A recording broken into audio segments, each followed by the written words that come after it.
Addis maal gaafatte kanarratti? Yesuus Maal Kiristoos gaafatte kanatti yeroo inni itti dhalate mootichi naga injeeqin naga addisu nagaa jeeksisi. deemasi bakkee taphadhu deemi. Mootiin Heroodis yeroo dhalatetti mindino Yesuus gaafa inni dhalate Heroodis Yesuusin ajjeesisuudhaaf yeroo inni baasaa turedha. Ishi Kiristoos ni dhalate wangeela Maatiyos keessatti guutummaa kakuu haaraa keessatti dhalate malee walumaa gala kakuu moofaa keessatti dhalate miti Yesuus. Tokko inni lammaffaan immoo ati pointiin haasaa keenyaa Kiristoosii uumama hundumaa dura ture miti ammati. Eeyyee. Akkasitti haasoftee lakkii nama durayyuu tureera jette. Ani immoo namatu dura jira ansiin jedhe sitti maare. Eessatti nani Yesuus kan hin dhalate wangeela Maatiyos keessatti boqonnaa tokko irratti hidda sanyii isaan lakkaa'ame lamarratti garuu akkamitti dhalate yeroo dhalate maal akka uumamedha kan nutti himaa jiru jechuudha. Boqonnaa tokko 26 irratti kottaa akka bifa fakkeenya keenyaatti nama uumnaa dura uumamaatu nama dursa wangeela Maatiyos nama dursa waanta ta'eef kanaafuu nama tangafa. Okay, lakki dogongorteetta macaafa qulqulluu keessaa iddootti dhiiftee jira. Amma Yesuus abbaa isaatti dubbata ture. Maal jedhee dubbata? Si dubbisu Koy Muhammed injeeqin. Maal jedhee dubbata? Ya abbaa koo jedhe. Dhiis injeeqin Muhammed. Ya abbaa koo jedhe. Utuu biyyi lafaa hin uumamiin ulfina ani si biratti qabu sana jedheetu dubbata. Jechuun biyyi lafaa utuu hin uumamiin Yesuus Kiristoos ulfinaan tureera. Kana jechuun Yesuus uumama durayyuu jira jechuudha kutaan kun. No. Ayidellem hiyyaa daa'ima tokko yoo godhattee kanatti immoo daa'ima lammaffaa yoo tokko daa'ima keessa lafaa itti waamta. Ani immoo obboloota koo warra kana hundumaa jiran an jira. Fakkeenyaaf maali? Ani fakkeenyaaf amma Haimedin muutii godha. maatii koo keessatti hunduma isaaniif hangafaan abdiif illee hangafaa obboloota koo warra kaaniif illee hangafaa gaafa dhaadhu utuu isaan dhalatiin durayyuu ani dhaladheera nan beekaa jedheen haasa'a waa'ee kanaa jechuudha.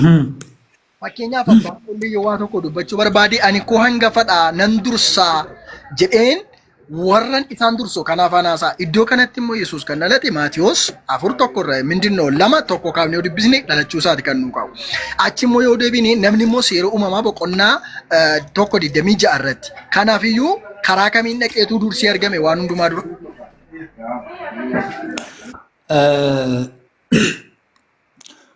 Kudha torba shanii maal jedha? Wangeela Yohaannis boqonnaa 17:5 irratti mee san dubbisaan. Innaa achirra dhaabbannee haasofnaa Wangeela Yohaannis boqonnaa 17 lakkoofsa 5. Okay, nan dubbisame. Maal jedhaa? Ammas yaa abbaa jecha nama jedhaa jiru kana Yesuus dubbate. Ammas yaa abbaa ulfina isa utuu biyyi lafaa hin uumamiin ani si biratti qaba tureen ofii kee biratti ulfina anaaf kennii. Kadhateen iddoo kanatti malee kana Yesuus jedhe kana. No, in kadhateen ulfina anaaf kennedhe kadhataa jira malee koo ani maaloo naa kenni abba maaloo naa kenni ani kan keeti maaloo naa kenni ulfina barbaada ulfina naa kenni. Mee na dhaggeeffadhu ka nan xumura. Neetwoorkii kodhaa ijoo warri gastira jirtan. Abba maaloo naa kenni abba waan barbaade maaloo naa kenni kadhachaa jira malee koo fudhachaa guutummaatti fudhatee isa dhufe miti. In kadhate sirriidha. Mee takka na dhaggeeffadhu gaa na dhaggeeffadhu. Iddoo kanatti immoo Na dhaggeeffadhu takka. Yesuus waaqummaa guutuu akka inni Takka na dhaggeeffadhu mee nan dubbisa. Qoy na dhaggeeffadhu rakkoo hin qabu itti dhumnaani amma waa'ee waaqummaarra jira miti. 17:5 maal jedhaa?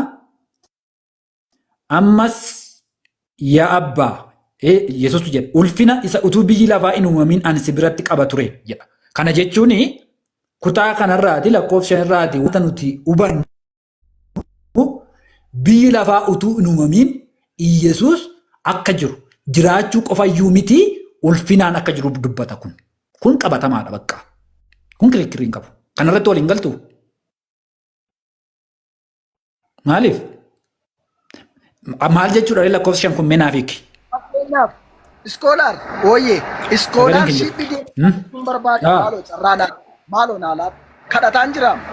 Kadhatee isa fudhataa jiru kana hin turee jedhee dubbachuun danda'an malee ofiisaa kadhataara waanta ta'eef. Isa kadhate kana garuu akkamittiinanii waan hundumaa kana dura uumame namichi kun jechuun danda'an wanta ofiisaati kadhatee fudhataa jiru. Abbaa koo maaloo uumama dura akkam turetti naa yaadi naaf gaarii godhi naaf kadhataa jira amma namichi kun. Namichi kam? Yesuus.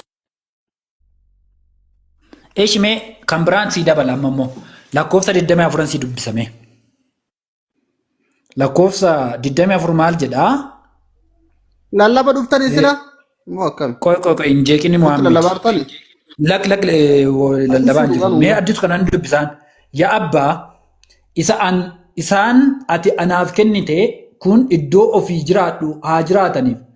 Ulfina isa ati biyya lafaa utuu hin uumamiin waan na jaallatteef anaaf laattees haa arganiif nan fedhaayedha. Kana jechuun qoy kan nan xumura. Yaa abbaa isa ati anaaf kennite kun iddoon ofii jiraadhu haa jiraataniif. Ulfina isa ati biyya lafaa utuu hin uumamiin waan na jaallateef anaaf laatteef. Abbaan Yesuusiif ulfina kan inni laate uumamuu biyya lafaa dura akka ta'e ni fudhatama hin fudhatu akka kutaa kanaatti. Fudhadhu. Maal kun ulfina anaaf laatte biyya lafaa uumamuu dura jedhaa jira Yesuus. Abbaan Yesuusiif ulfina akka laate biyya lafaa uumamuu dura hin fudhatamu hin fudhatu. Waan naan laatteef jedha malee wanti inni isaaf kenne hin caqafanne ko Yesuus. Waan naan laatteef hangafummaa naa laatteen jedhu. Beekamtii naa laatteen jedhu akka ilmummaatti abbaa kadhate malee akka waaqummaatti immoo dhufee abbaa galateeffataa jiru. Thank you abbaa koo abbaa isaa galateeffachaa jira. Garuu naaf laatte malee wanta isaaf kenne kana gilsi godheen keenya. Irra deebiin dubbisa. Yaa abba koomaa godheetu jechuudha. Isaan ati anaaf kennite kun iddoo ofii jiraadhu haa jiraataniif jedha. Qooddu godhee ulfinaa isa ati biyya lafaa utuu hin uumamiin waan na jaalle anaaf laatteef. Abbaan ulfina laateeraa immoo laanneef Yesuusiif. Ulfina laateeraaf lammaffaan immoo gaafa inni dhalate ulfina kenneef wangeela Maatiyos boqonnaa 2 kaasee niyyin. No. Ulfina abbaan ulfina Yesuusiif kan laate. Ulfina kenneef malee adda durummaa waan kenneef.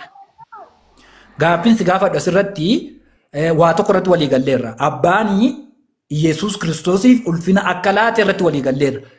Yoom kenneef kan jedhudha gaaffiin koo. Kadhatee fudhate maaloo? Yoom? Kadhatee kadhatee yoom fudhate? Abbaa jedheen naa kenni. Ulfinan barbaade naa kenni abbaa. Abbaa naa kenni jedhee ofiisaa kadhatee fudhataa jira. Yoom? Gaafuma dhalatee obbaree kaasee abbaa naa kenni. Akkas hin jedhu. Utuu biyyi lafaa hin uumamiin anaaf laattee jedha. Hin jedhu akkas. Kunooti maaliif hin jedhu ulfina isa ati biyyi lafaa utuu hin uumamiin waan na jaallatteef anaaf laatte jedha. Ulfina kennee moo aaboo kenneef iddoo kanatti? Aaboo kan jedhamu hin jiru addanatti ulfina isa ati. Amma waan jedhanii addisu mee takka na baasa namni hedduullee as jala jira waa barachaa deemuudha nu barbaachisa. Amma ulfina kennee fi abbaa kadhatee ulfina argate waan jedhu obboleessi keenya kun illeen ragaa bahaa jira.